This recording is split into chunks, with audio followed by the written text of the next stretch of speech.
My name is Pam Kleinpeter. I'm the library director, and today I'm going to show you how to print multiple slides per page for a PowerPoint.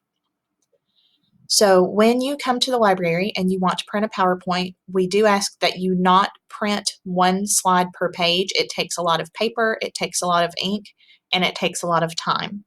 So what I'm going to show you how to do is how to change the settings so that you can print more than one slide per page.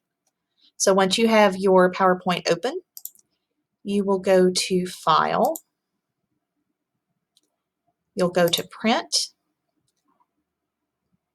and then you're going to look for where it says full page slides. That is what the default is. We are asking that you not do this. We want you to print more than one slide per page. So you do have some options. If you can, we prefer that you print 6 slides per page. We know that that's not always going to be possible depending on what's on the slides, how small the print is, whether or not you have vision needs that require you to see them a little bigger.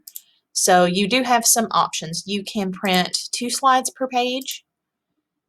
You can print 3 slides per page with an area to take notes. This is the one we would recommend if you want to take these with you to class and then take notes on your PowerPoint handouts. This is a good option for that. You can print 4 slides per page, or you can print 6.